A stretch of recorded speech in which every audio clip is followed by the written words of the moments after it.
মারে এই মানুষটা একটু পরে ধরে দিবি করে দিবে।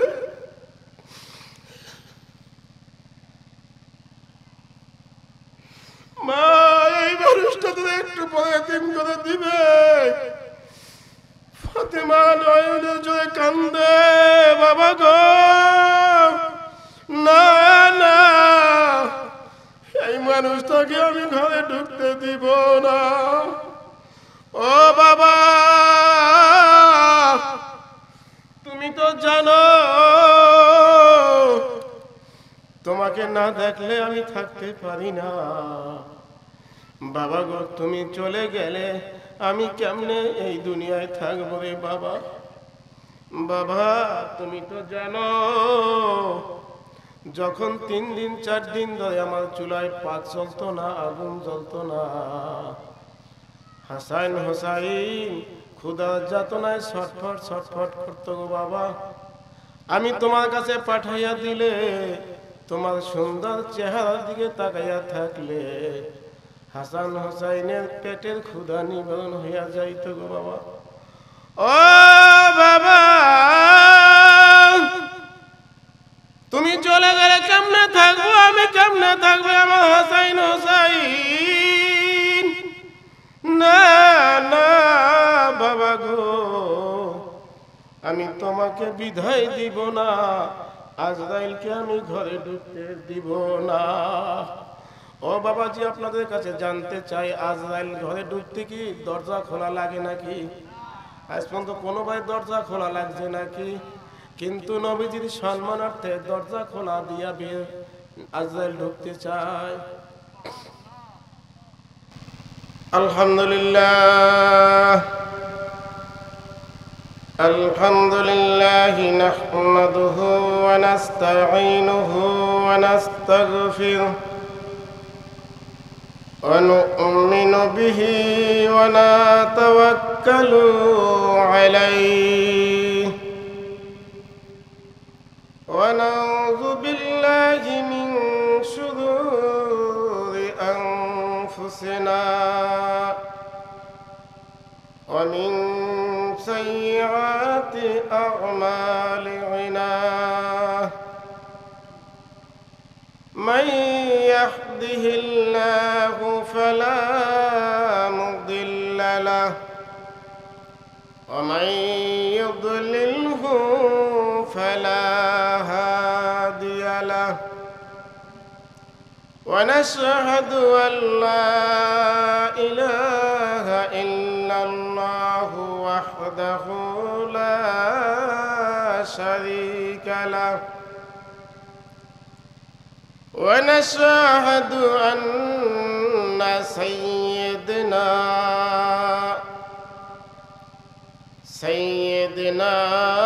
ওয়া সানাদানা ওয়া হাবিবানা ওয়া মাওলানা মুহাম্মাদান আবদুহু ওয়া রাসূলুহু أما بعد فأعوذ بالله من الشيطان الرجيم بسم الله الرحمن الرحيم قل إن كنتم تحبون الله فاتبعوني يحببكم الله ويغفر لكم ذنوبكم الله غفور رحيم. وقال النبي صلى الله عليه وسلم من أحب سنتي فقد أحبني ومن أحبني كان معي في الجنة وقال تعالى إن الله وملائكته يصلون على النبي يا أيها الذين آمنوا صلوا عليه وسلموا تسليما محبت تدوشك اللهم صل على سيدنا ونبينا وشفيعنا وحبيبنا ومولانا محمد صلى الله عليه وعلى آله وأصحابه وبارك وسلم আটাউজ দিয়ে বলি اللهم صل على سيدنا ونبينا وشفيعنا وحبيبنا ومولانا محمد صلى الله عليه وعلى آله وأصحابه وبارك وسلم মুরব্বী আমরা দুরূদ শরীফ পড়তেছি আপনাদের জবানটা একটু আওয়াজ হয় না জবানে আওয়াজ দিয়ে দুরূদ শরীফ পড়তে হবে কি বলেন ঠিক কিনা কেননা আমরা দুরূদ শরীফ পড়তেছি কার শানে যেই মানুষটাকে না বানাইলে বানানোর উদ্দেশ্য না থাকলে আল্লাহ আসমান জমিন চন্দ্র সূর্য মণ্ডল ভূমণ্ডল গ্রহ নক্ষত্র আদম হাওয়া আপনাকে আমাকে কাউকে আল্লাহ বানাইতেন না ঠিক না বা ঠিক এই নবীর শানে দুরূদ পড়তে গিয়ে আমরা এখনো বখিলামি করি আওয়াজ দিয়ে দুরূদ পড়তে আমরা চাই না নবীজিকে মহব্বত করতে হবে ভালোবাসতে হবে কি বলেন সে ভালোবাসাটা কিরকম একটা মানুষ দুনিয়ার মধ্যে আমরা দুনিয়ার যেটা আমরা দেখতেছি যে একটা ছেলে একটা মেয়েকে মহব্বত করে ভালোবাসে ঠিক না ভাই ঠিক একটা মেয়ে একটা ছেলেকে মহব্বত করে আর যখন এই ছেলে মেয়ের মহব্বত একে অপরকে করে তখন তাদের মধ্যে কতটুকু আন্তরিকতা এবং মহব্বত এবং ভালোবাসা মেয়ে এবং ছেলে প্রমাণ করে এলাকাবাসীকে সমাজকে জাতিকে দেখাইয়ে দেয় আপনারা দেখছেন কিনা আমি জানি না একজন ব্যক্তি সে অনেক সম্মানিত অনেক শিক্ষিত অনেক গুণী অনেক সামাজিক এর মেয়ে ওই ছেলেকে দেখা যায় একটা রিক্সাওয়ালাকে ভালোবাসার কারণে বাবাকে প্রমাণ করে দেখায় কিভাবে জানেন বাবার এই সম্মানিত ব্যক্তি গুণী জ্ঞানী ব্যক্তি আপনার শিক্ষিত ব্যক্তির মাইয়ায় প্রমাণ করে দেখায় বাবা মার সমস্ত মান সম্মান ইজ্জত মাটির সাথে মিশিয়ে দিয়ে ওই রিক্সাওয়ালা ছেলের হাত ধরে চলে যায় ঠিক না ঠিক তাহলে এখন বোঝেন এক দুনিয়ার সামান্য জিনিসের মহব্বতে যদি এত কিছু করতে পারে আর যেই মানুষটাকে না বানাইলে আসমান জমিন কিছু বানাইতেন না সেই মানুষটার মহব্বতে আমাদের দুধ জবান থেকে উচ্চ আওয়াজই বের হয় না মহব্বতে বের হয় না আবেগে বের হয় না ঠিক না ঠিক নবীজি আমাদের কেমন কান্ডারি উম্মতের কেমন কান্ডারি একটু বলবো নবীজির বিদায় মুহূর্তে নবীজির তাম জিন্দিগির ঘটনার মধ্যে কোনো কিছু বলা যাইবে না যেহেতু সময় স্বল্প নবীজির জীবদ্দশায় আমাদের জন্য কি করেছেন উম্মতের জন্য সেদিকে আমি যাব না শুধু নবীজির বিদায় মুহূর্তে একটা ঘটনা আপনাদের সামনে তুলে ধরি নবীজি যখন বিদায় নেবেন ভালোভাবে আমাদের এটা লক্ষ্য করেন মনোযোগ দিতে হবে নাহলে আপনারা বুঝবেন না নবীজি বিদায় নিবে নবীজি অসুস্থ গায়ে জ্বর এসে গেছে গায়ে কি আসছে জ্বর আসছে নবীজি অসুস্থ এমন সময় জিবরিল আমিন আল্লাহ নবী দরবারে হাজির হয়ে গেলেন জিবরিল আমিন আইসা আল্লাহ নবীকে সালাম দিলেন আসসালামু আলাইকুম ইয়া রাসূলুল্লাহ নবীজি অসুস্থ, একটু মাথাটা উঁচু করলেন। জিবরিল বলতেছে, ইয়া রাসূলুল্লাহ, আমি জিবরিল আসছি, আমার সালামটা আপনি গ্রহণ করুন। আল্লাহ নবী, আপনার আমার নবী সালাম গ্রহণ করলেন। জিবরিল আমিন বলে, ইয়া রাসূলুল্লাহ, আজকে আপনার জন্য 2টা সালাম। কয়টা সালাম? 2টা সালাম। একটা সালাম আমি দিয়েছি, আর একটা সালাম আল্লাহ আপনার জন্য আল্লাহ সালাম পাঠাইছে।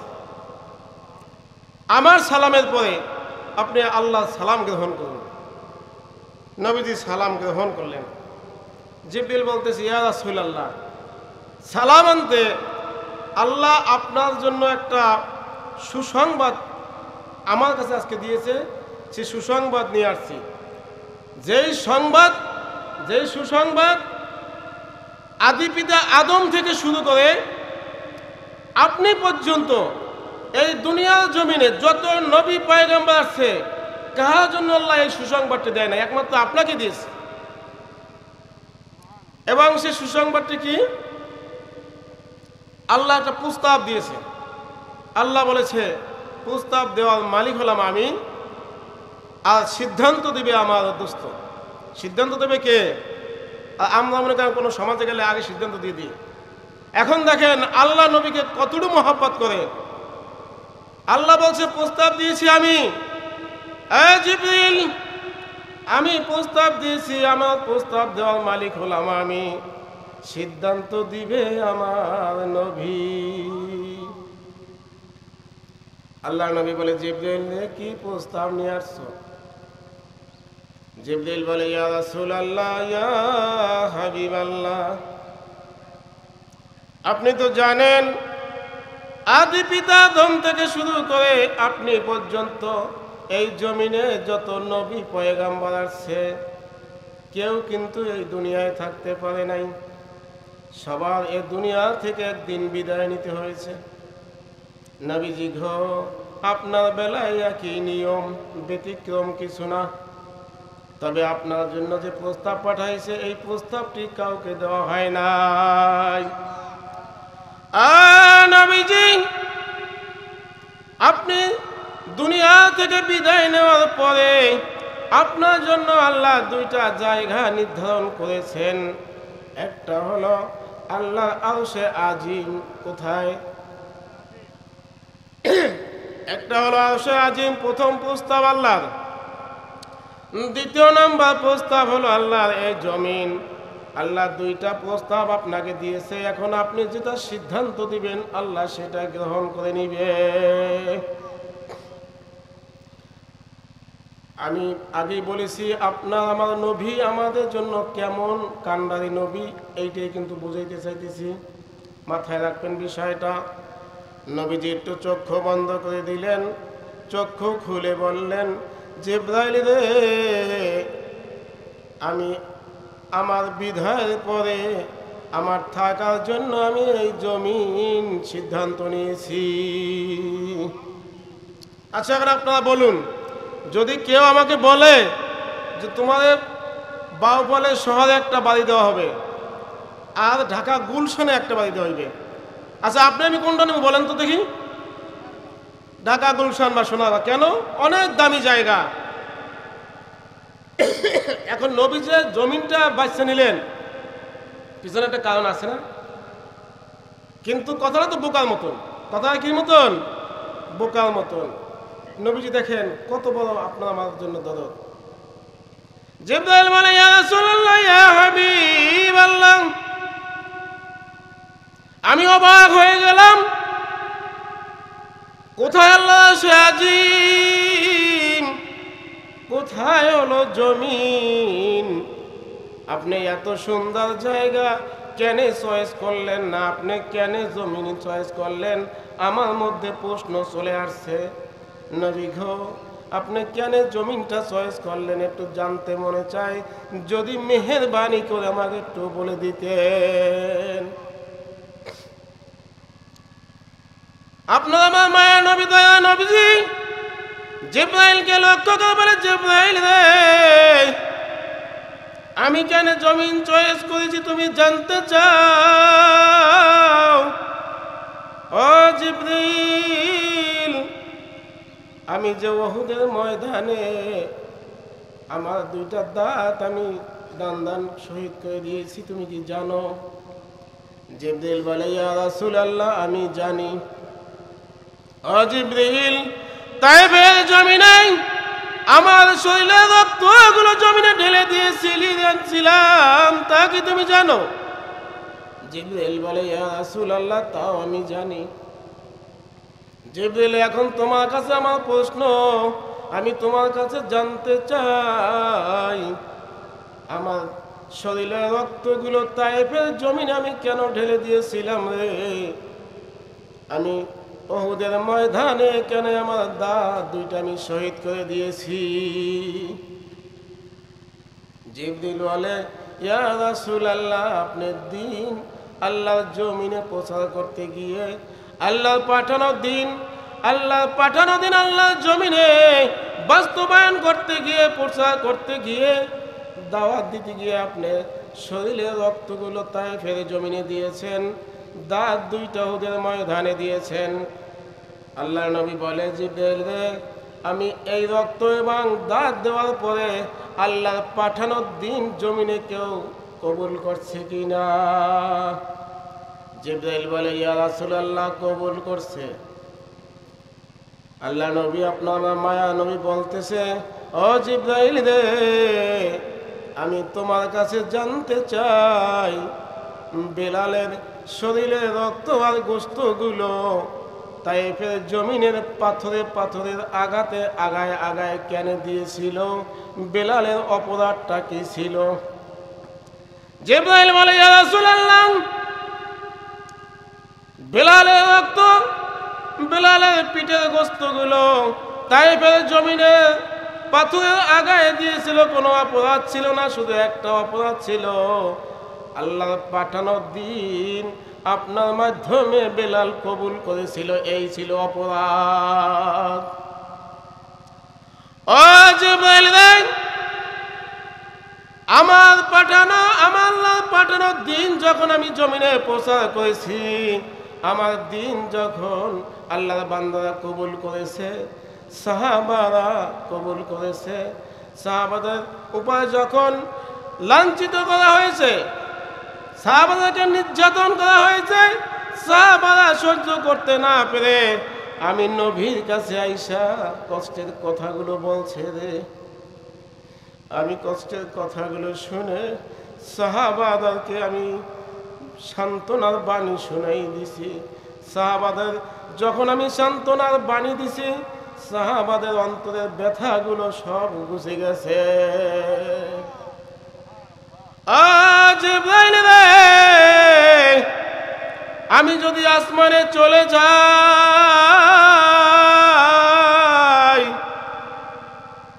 আমার বিদায়ের পরে আমার সাহাবাদের উপরে কি নির্যাতন হবে না?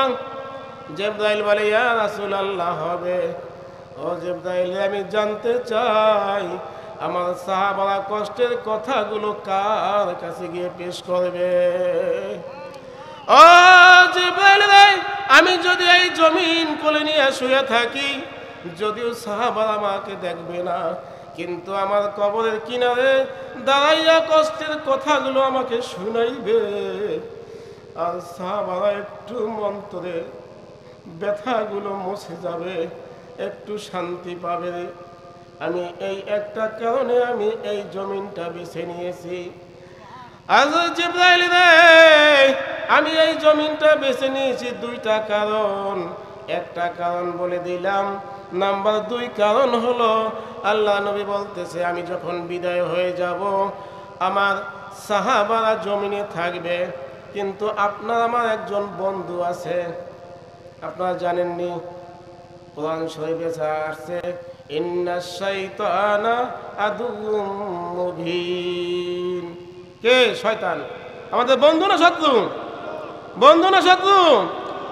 আল্লাহ নবী বলে, জিবরাইল রে, আমি যখন বিদায় হয়ে যাব রে, শয়তান আমার সাহাবাদেরকে ওয়াসওয়াসা দিতে থাকবে, আমার সাহাবারা গুনার কাজে লিপ্ত হয়ে যাবে। আমার ভয় হয় রে, সাহাবীদের গুনার কারণে আল্লাহ নাকি গজব পাইকারি দরে নাজিল করে দেয়, আমার সাহাবীগুলা নাকি ধ্বংস করে দেয়। আমি যদি এই জমিনে শুয়ে থাকি, আমার খাতিরে আল্লাহ গজব দিলেও একটু আমার দিকে তাকাইয়া গজবের মাত্রাটা কমাইয়া দিবে। এই দুইটা কারণে আমি এই জমিনটা বেছে নিয়েছি। বলুন সুবহানাল্লাহ। এখন নবী আমাদের কতটুকু মহব্বত করে পাইছেননি? আর একটু সামনে আগাই, আর একটু বোঝার চেষ্টা করেন। জিবরাইলের সঙ্গে নবীর সঙ্গে কথা হচ্ছে, ঠিক এমন সময় আজরাইল আইসা বাইরে দাঁড়িয়ে আছে। আপনার আমার নবী আজ করতে পারছে, আজরাইল চলে আসছে। আল্লাহ নবী ডাক দিছে, জিবরিল রে তুমি এখন চলে যাও, বিদায় নাও, বাইরে একজন মেহমান দাঁড়িয়ে আছে। জিবরিল আমিন বিদায় নিলে আজরাইল আপনার আমার মায়ের নবীকে সালাম দেয়। সালাম দিয়ে নবীজির কামরায় ঢোকার অনুমতি চায়। সুবহানাল্লাহ। আসতে করে আজ পর্যন্ত শুনছেন আজরাইল কেউ অনুমতি নিছে? আপনার এলাকায় অনেক মানুষ মারা গেছে না, অনুমতি নিছে নাকি? সালাম দিছে। আজরাইল সালাম দেয়, নবীর কামরায় ঢোকার জন্য অনুমতি চায়। পাশে ফাতেমা বসা, নবীজি কলিজার টুকরা। নবীজি ডাক দিয়ে বলে, মারে দরজাটা খুলে দে, বাহিরে মেহমান দাঁড়িয়ে আছে। ফাতেমা দরজাটা খুইলা দিয়া বাহিরে নজর দিয়ে দেখে একটা মানুষ, যার পা দুইটা জমিনে, মাথাটা আসমানে। ফাতেমা ভয় পেয়ে যায়, দরজাটা বন্ধ করে দেয়। কাঁপতে কাঁপতে বাবার সামনে হাজির হয়ে যায়। ডাক দিয়ে বলে, বাবা গো, এইটা আবার কেমন মানুষ গো বাবা? এমন মানুষ তো জীবনে কোনোদিন মদিনায় দেখি নাই। বাবা গো, যেই মানুষটার পা জমিনে, মাথা আসমানে, বাবা গো এইটা কেমন মানুষ? নবীজির চোখের কোঠায় পানি চলে আসছে। নবীজি বলে, মারে এই মানুষটা ওই মানুষ, যেই মানুষটা মায়ের বুকটা খালি করে দেয় রে মা। মারে এই মানুষটা ওই মানুষ, যেই মানুষটা অল্প বয়সী মহিলাটাকে বিধবা করে দেয় রে মা। এ মা, এইটা ওই মানুষ রে মা, যেই মানুষটা ছোট্ট ছোট্ট বাচ্চাগুলো এতিম করে দেয়। মারে এই মানুষটা একটু পরে তো এতিম করে দিবে।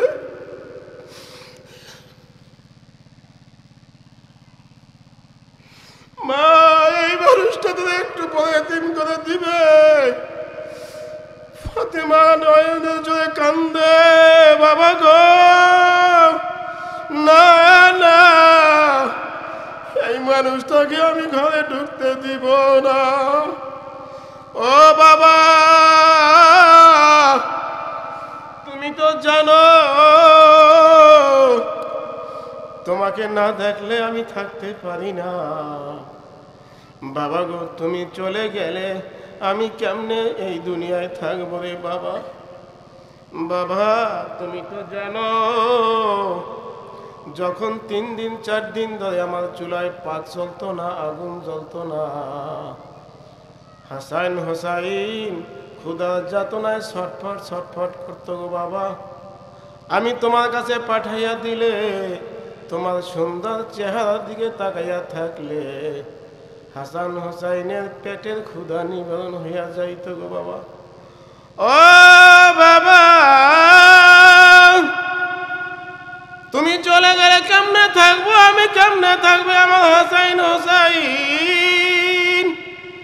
না না বাবা গো, আমি তোমাকে বিদায় দিব না, আজরাইলকে আমি ঘরে ঢুকতে দিব না। ও বাবাজি, আপনাদের কাছে জানতে চাই, আজরাইল ঘরে ঢুকতে কি দরজা খোলা লাগে নাকি? আজ পর্যন্ত কোনো ভাই দরজা খোলা লাগছে নাকি?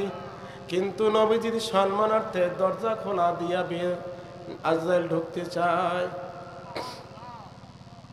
নবীজি চোখের পানি আরো চলে আসলো, নবীজি ধা ধা করে চোখের পানি চলে আসছে, আওয়াজ তুলে কান্না শুরু হয়ে গেছে। ডাক দিছে, মারে মামা, মারে আমি চলে গেলে তুমি কেমনে থাকবা আমারে শুনাইলা? আমার হাসান হোসাইন কেমনে থাকবে শুনাইলা রে মা? আমার গুনাহগার উম্মত গুলি কেমনে থাকবে রে? মারে আমারে তুই একেবারে শুনাইলা না। এ মা,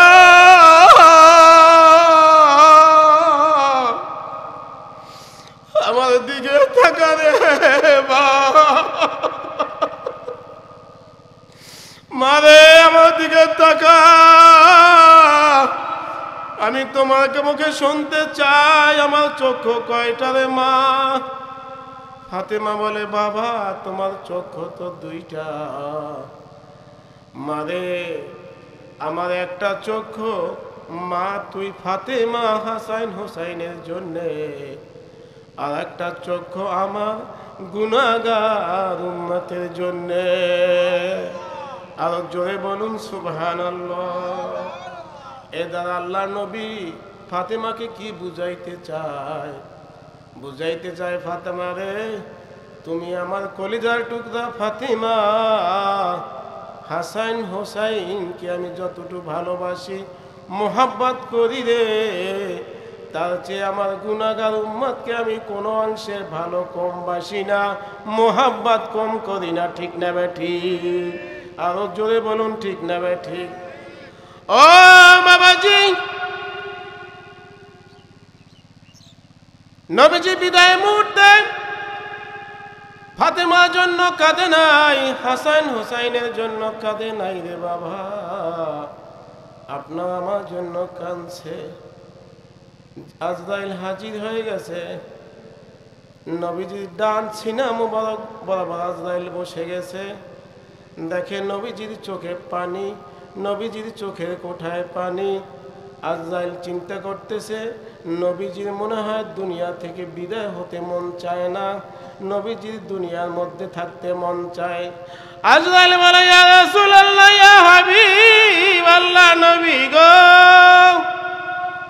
আপনার চোখের কোঠায় কেন পানি গো নবী? আপনার বোধহয় দুনিয়া থেকে বিদায় হতে মন চায় না। নবী গো, আপনি অনুমতি দেন আমি চলে যাব, আপনার জান কবজ আমি করব না। নবী বলে, আজরাইল রে, আমি এই জমিনে থাকতে চাই, জমিনের মায়া আমার অন্তরে, আমি সেজন্য কাঁদি না। আজরাইল বলে, তাহলে কেন কাঁদেন? আপনিও কাঁদেন, ফাতেমাও কাঁদে, তাহলে মনে হয় আপনি ফাতেমাকে খুব ভালোবাসেন, ফাতেমাকে রাইখে আপনার বিদায় হইতে মন চায় না, আপনি বুঝি ফাতেমার জন্য কাঁদেন। আল্লাহ নবী বলেন, আপনার মায়া নবী বলেন, এ আজরাইল রে, তুমি কি ফাতেমাকে চিনো? ফাতেমা ওই নবীর মেয়ে ফাতেমা, যিনি হলেন খাতুনে জান্নাত, জান্নাতের মধ্যে মহিলাদের সর্দারনি হবে। আমি কেন রে ফাতেমার জন্য কাঁদব? নবী গো, তাহলে আপনি বোধহয় হাসান হোসাইনের জন্য কাঁদেন। এ আজরাইল, আল হাসাইন আল হুসাইন আহবাবিল জান্নাহ, তুমি কি হাসান হোসাইনকে চিনো? হাসান হোসাইন হবে জান্নাতের মধ্যে যুবকদের সর্দার। আমি কেন রে হাসান হোসাইনের জন্য কাঁদবো? আজরাইল বলে, নবী গো, তাহলে আপনি কেন কাঁদেন আমি জানতে চাই গো নবীজি, দয়া করে যদি একটু বলে দিতেন। নবীজি বলে, আজরাইল ভালোভাবে শুনে নাও রে, আমি ফাতেমার জন্য কাঁদি না রে, হাসান হোসেনের জন্য কাঁদি না। আমি এই দুনিয়ায় আসার পরে আমার আল্লাহ যখন আমাকে দাওয়াতের দায়িত্ব দিয়েছে, আমি দাওয়াত নিয়ে ময়দানে যখন নেমেছি রে, আমার শরীরের রক্তগুলো তায়েফের জমিনে দিয়েছি, আমার দাঁত দুইটা উহুদের জমিনে দিয়েছি রে। এরপরে আল্লাহ দিন আল্লাহ জমিনে বাস্তবায়ন করেছি। আমার কিছু সাহাবারা এই জমিনের মধ্যে আছে রে। আমি চলে গেলে আমার সাহাবারা কেমনে জমিনে থাকবে, আমি এই জন্যে কাঁদি। নবীজি কেমন মায়ার নবীজি। ও বাবাজি, আমি শুরুতে একটি কালামের থেকে আয়াত তেলাওয়াত করেছি। আল্লাহ বলেছেন, কুল ইন কুনতুম তুহিব্বুনাল্লাহ ফাত্তাবিউনি ইউহিব্বুকুমুল্লাহ ওয়া ইয়াগফির লাকুম যুনুবাকুম ওয়াল্লাহু গফুরুর রহিম। আল্লাহ আপনার নবীকে বলে, নবীজি আপনার উম্মতদেরকে জানাইয়া দেন, আপনার উম্মতেরা যদি আমি আল্লাহকে মহব্বত করতে চাই, ভালোবাসতে চাই, আমি আল্লাহর সান্নিধ্য অর্জন করতে চাই, আমার জান্নাতের মেহমান খানা মেহমান হতে চাই গো, উম্মতেরা যেন আপনাকে ভালোবাসে, মহব্বত করে, আপনার জিন্দিগি দিয়া যেন আপনার উম্মতেরা জিন্দিগি গড়ে। এই আয়াতের অনুকূলে আল্লাহ নবী জনাবে মুহাম্মদুর রাসূলুল্লাহ সাল্লাল্লাহু আলাইহি ওয়াসাল্লাম একটি হাদিস বর্ণনা করেছেন। সেই হাদিসটাই আপনাদের সামনে আমি তেলাওয়াত করেছি। মান আহাব্বা সুন্নতি ফাকাদ আহাব্বানি ওয়া মান আহাব্বানি কানা মায়া ফিল জান্নাহ। আপনার আমার নবী বলে, যিনি আমাকে মহব্বত করতে চায় তিনি যেন আমার সুন্নতকে মহব্বত করে। আমার সুন্নতকে মহব্বত করলে আমি নবীকে মহব্বত করা হবে, আর আমি নবীকে মহব্বত যিনি করবে সে আমার সঙ্গে হাতে হাত দিয়ে মাওলার জান্নাতের মেহমানখানার মেহমান হয়ে যাবে। আরো জোরে বলুন সুবহানাল্লাহ। এখন আল্লাহ বলছে নবীকে ভালোবাসতে, মহব্বত করতে, নবী বলছে সুন্নতকে মহব্বত করতে। এখন নবীর সঙ্গে জান্নাতের মেহমান হতে হলে কি দরকার বলেন? সুন্নতকে মহব্বত করতে হবে। এখন সুন্নাত নবীজির দাড়ি, এটা কি সুন্নাত না? সুন্নাত না। এখন নবীজিকে মহব্বত করতে হবে দাড়ি রাইখা না কাইটা? নবীকে মহব্বত করতে হবে দাড়ি রাইখা। টুপি নবী সুন্নাত, নবীকে নবীর সঙ্গে জান্নাতে থাকতে হইলে সুন্নাত টুপিকে মহব্বত করতে হবে, মাথায় টুপি রাইখা, ঠিক না ঠিক? সুন্নতি জামা সুন্নত, নবীর সাথে জান্নাতে থাকতে হইলে এই সুন্নতি জামা পইরা নবীকে মহব্বত কইরা আল্লাহকে দেখাইতে হবে। আল্লাহ গো, তোমার নবীকে মহব্বত কইরা আমি লম্বা জামা গায়ে দিছি, মাথায় টুপি দিছি, মুখে দাঁড়িয়ে আনছি, এটা দুনিয়ার কোনো আশা বসা চাওয়া পাওয়ার জন্য নয়, একমাত্র তোমার নবীকে মহব্বত কইরা, ঠিক না ঠিক? এই সামনে রমজান মাস আসতেছে, নবীকে মহব্বত করবেন রোজা রাইখা না রাইখা? রাইখা। নবীকে মহব্বত করবেন মিথ্যা কথা বইলা না মিথ্যা কথা চাইরা? মিথ্যা কথা চাইরা নবীকে মহব্বত করতে হবে। নবীকে মহব্বত করতে হবে পরের জমি জোর কইরা নিয়া না, নবীর জমি ছাইরা দিয়া। আমি ভাঙ্গা ভাঙ্গা কথা বলি, আমার কথা তো আপনাদের কাছে ভালো লাগবে না, এলাকার ছেলে, কিন্তু আমি আরও একদিন আপনাদের মসজিদে নামাজ পড়াইছিলাম, কিছু কথা ওই দিন বলছিলাম, আপনাদের খেয়াল আছে কিনা জানি না। একজন মোমেন হতে হলে শুধু নামাজ দিয়েই মোমেন প্রমাণ করা যাবে না, শুধু নামাজ দিয়েই জান্নাতের মেহমান হওয়া যাবে না। কেন? নবীজি নামাজ নবীজির লাগতো না, নবীজি নিষ্পাপ, কিন্তু নবীজি নামাজ কেন পড়ছেন? উম্মতদেরকে ট্রেনিং দিয়েছেন। নবী কেন উযু করছেন? উম্মতকে ট্রেনিং দিয়েছেন। নবী কেন মাথায় টুপি রাখছেন? উম্মতকে ট্রেনিং দিয়েছেন। ও আমার উম্মতেরা রে, আমি বিদায় হয়ে যাব রে, তোমরা আমাকে দেখছো সাহাবী হয়ে গেছো, আমি যখন থাকবো না দুনিয়ায় যারা আসবে আমাকে দেখবে না, কেমনে আমল করবে? ও আমার সাহাবারা, তোমরা আমল করো আমি যেটা বলি। তোমাদের থেকে সাহাবী, সাহাবী থেকে তাবিন, তাবিন থেকে তাবে তাবিন, তাবে তাবিন থেকে আনসার, আনসার থেকে মুহাজির, এরপরে উলামায়ে কেরাম, হক্কানি উলামায়ে কেরাম, যাদের সম্পর্কে আল্লাহ তার নিজের কালামের মধ্যে ঘোষণা করেছেন, ইন্না আউলিয়াল্লাহি লা খাউফুন আলাইহিম ওয়া লা হুম ইয়াহজানুন। যারা আল্লাহর ওলি, আল্লাহর বন্ধু, তাদের কোনো ভয় নাই, টেনশন নাই, আল্লাহর মেহমানখানার মেহমান হয়ে যাবে বাবা। এই জন্য আল্লাহর ওলি হইতে মেবাস লাগে না, মুফতি মুহাদ্দিস মুফাসসির লাগে না। এই জমিনের মধ্যে যত লাশ 10 বছর 15 বছর 20 বছর তাজা পাওয়া গেছে, একজনও বড় আলেম ছিল না। সাধারণ মানুষও আল্লাহর ওলি হতে পারে যদি অন্তরে এই বিশ্বাস থাকে সব কিছুর মালিক আল্লাহ। ঠিক না বা ঠিক? ও বাজান, এখন আপনারা আসেন, আমি শেষ পর্যায়ে চলে যাচ্ছি। ডাক্তার হতে হলে ডাক্তারি পড়া লাগবে কি লাগবে না?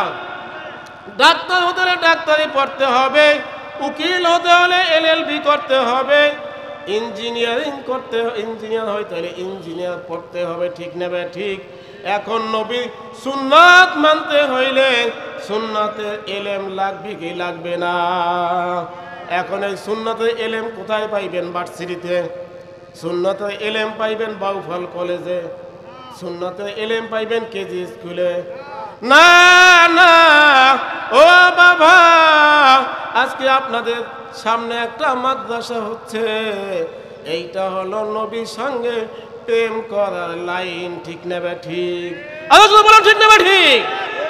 এই মাদ্রাসাকে যে মহব্বত করবেন, এই মাদ্রাসায় পড়লে কি লাভ কি ক্ষতি, আপনার সন্তান দিলে কি উপকার কি অপকার, সেই বিষয়ে যদি আমি আলোচনা করতে যাই কমপক্ষে 1 ঘন্টা লাগবে। ওই আলোচনা আজকে করতে পারবো না, কিন্তু এতটুকু ইশারা ইঙ্গিত দিয়া গেলাম রে বাবা, ভালোভাবে বুঝে নেন।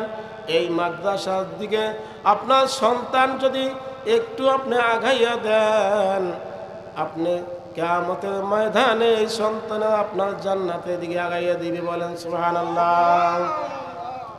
আজানের বাকি কত? একটু জিকার, লা ইলাহা ইল্লাল্লাহ, লা ইলাহা, লা ইলাহা ইল্লাল্লাহু মুহাম্মাদুর রাসূলুল্লাহ। বাজান সংক্ষেপে আমি 10 মিনিটে বলে দিচ্ছি। সমস্ত মানুষের জন্য একটা ময়দান কায়েম হয়ে যাবে। কিসের ময়দান বলতে পারেন কেউ? কিয়ামতের ময়দান যেদিন কায়েম হয়ে যাবে, আল্লাহ যেদিন কিয়ামতের ময়দান কায়েম হয়ে যাবে গো, নবীজির পাশে 3 ধরনের লোক থাকবে। কয় ধরনের লোক? কয় ধরনের? ভালোভাবে বলেন, কয় ধরনের? সর্বপ্রথম থাকবে শহাদা, যারা দুনিয়ার মধ্যে দিন প্রচার চেষ্টায় শাহাদাত বরণ করেছে। নাম্বার 1। নাম্বার 2 আল্লাহর ওলি। কারা? আল্লাহর ওলি। নাম্বার 3 যারা এই আল্লাহর কালাম শিখবে, কোরআনে হাফেজ হইবে, নুরানি মাদ্রাসা দিয়া লেখাপড়া করবে। 3 ধরনের লোক। কয় ধরনের লোক? প্রথম আল্লাহ বলবে, দেখবে এরা শহীদ, কোনো হিসাব নাই কিতাব নাই। আল্লাহ বলবে আপনারা রক্ত মাখা কিয়ামতের ময়দানে উঠবে, বলবে আপনারা আপনাদের জন্য জান্নাতের মেহমান খানায় আপনাদের জন্য অপেক্ষা করতেছে, আপনারা জান্নাতে চলে যান। যারা শহীদ তারা চলে যাবে। নাম্বার 2 আল্লাহর ওলি, এদেরকে বলা হবে যান, আপনাদের জন্য জান্নাত অপেক্ষা করতেছে, চলে যান। এরাও চলে যাবে। নাম্বার 3, যারা হাফেজে কোরআন, যারা কোরআন শিখবে, এদেরকে আল্লাহ বলবে তবে একটা শর্ত আছে, সব হাফেজে কোরআন কিন্তু জান্নাতে যাবে না। শর্ত হলো যারা হাফেজে কোরআন হওয়ার পরে, যারা এই কোরআনের মাদ্রাসায় পড়ার পরে নিজের জিন্দিগি নবীর জিন্দিগি দিয়া গঠন করছে, এই ধরনের হাফেজ কোরআন, এই ধরনের আলেম বলবে আল্লাহ বলে জান্নাতে চলে যান। যান, জান্নাতে যাবে না, দাঁড়িয়ে আছে। কি করবে? দাঁড়িয়ে আছে। বলবে একই আপনারা কেন যান না? যান, মেহমান খানায় চলে যান না। আবার নবী আল্লাহ বলবে যান, আপনাদের জন্য জান্নাত অপেক্ষা করে। তখন তারা জবাব দিবে মালিক রে, আপনার জান্নাতে ঢোকার আগে আমাদের মধ্যে কিছু প্রশ্ন আছে, আপনার কাছে করতে মনে চায়, যদি অনুমতি দেন প্রশ্ন করব। আচ্ছা আপনারা বলুন, প্রশ্ন কি করবে? আল্লাহ জানে কি জানে না? ওই দিন বড় মজার ব্যাপার হবে। এই যারা আল্লাহ কালাম শেখে তাদের সঙ্গে আল্লাহ খুব কথাবার্তা হবে। বাবাজি যখন বলবে যান না, যায় না, ও মালিক রে আমরা তোমার জান্নাতে যাব, আমাদেরকে তোমরা জান্নাত দিলা কেন? যে আপনার মধ্যে আমার কোরআন আছে, এই জন্য জান্নাত দিয়েছি। ও মালিক রে, আপনার আমি জানতে চাই আপনার কোরআন যে শিখছি, খানা খাইছি না না খাইয়া শিখছি? আল্লাহ জবাব দিবে খানা খাইয়া শিক্ষা করছেন। মালিক গো, আমার বাবা দিন মজুরি কাজ করত, রিক্সা চালাইতো, মানের কাজ করত, আমার সংসারে সদস্য 5 থেকে 6 জন ছিল।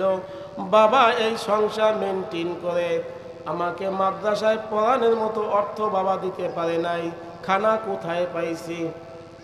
আল্লাহ জবাব দিবে আমার নাম রাজ্জাক, আমি খানার ব্যবস্থা করেছি, তবে আমার কিছু বান্দাদের মাধ্যমে। কার মাধ্যমে? ও মালিক, যে মাদ্রাসায় পড়েছেন, এই মাদ্রাসা কোত্থেকে আসলো? আমার কিছু বান্দাদের মাধ্যমে আমি মাদ্রাসা কায়েম করেছি। ও মালিক রে, তোমার জান্নাতে কদম দেওয়ার আগে মন চাই গো ওই মানুষগুলির একটু 2 নয়নে দেখতে, সুযোগ হবে নি দেখার। আল্লাহ ওই সময় সঙ্গে সঙ্গে সমস্ত মানুষগুলো, আজকে আপনি এই মাদ্রাসার খেদমত যারা করবেন হাজির করে দেবে। তাম দুনিয়ার মধ্যে যেই এলাকায় যারা পড়ছে সেই মানুষগুলো তাদের সামনে হাজির করে দেবে। হাজির করার পরে দেখবে কিছু মানুষের খুব আনন্দ মনে, কিছু মানুষ একটু ব্যথা ব্যথা ভাব। প্রশ্ন করবে আল্লাহ, এর মধ্যে কিছু মানুষ দেখি খুব আনন্দময়, কিছু মানুষ দেখি খুব দুঃখময়, কারণটা কি? আল্লাহ জবাব দিবে এই মানুষগুলো জান্নাতি, এই মানুষগুলি জাহান্নামী, এই জন্য তাদের মন খারাপ। আল্লাহ তাই নাকি? গেল হ্যাঁ। মালিক রে, তাই যদি হয় এদের উসিলায় খানা তুমি আমাদের ব্যবস্থা করছো।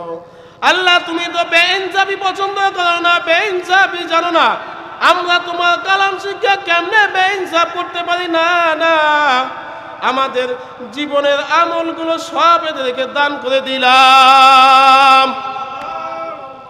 সব দান করে দেওয়ার সঙ্গে সঙ্গে সবার আমল নামা ভারী হয়ে যাবে গো। এখন বলবে আল্লাহ, এখন এদের ফয়সালা কি হবে? আল্লাহ বলবে কামটা করলেন কি, এখন আপনারা তো খালি হয়ে গেলেন, এরা এখন জান্নাতের মেহমান হয়ে যাবে, আপনারা তো সব জাহান্নামী হয়ে যাবেন। জবাব দিবে মালিক রে, যাদের উচিলায় তোমার জান্নাতের সুসংবাদ আমাদের কানে আসছে, ওই মানুষগুলি জান্নাতে যাবে, আমরা জাহান্নামে যাব, কোনো আফসোস নাই, কোনো দাবি নাই। আল্লাহ তোমার জাহান্নামের দরজাটা খুলে দাও, আমরা সবাই তোমার জাহান্নামে চলে যাই। আল্লাহ বলবে বুঝছি তোমরা কেমন মোহাব্বত একে অপরকে করো, যেমনি ভাবে আমার কোরআনকে মোহাব্বত করে দুনিয়ার মধ্যে তোমাদের পাশে দাঁড়াইছে, আজকে তোমরাও তাদেরকে বলতে চাও না যাও আমি অনুমতি দিলাম, সবাইকে মাফ করে দিয়ে আমার জান্নাতের দরজা খুলে দিলাম।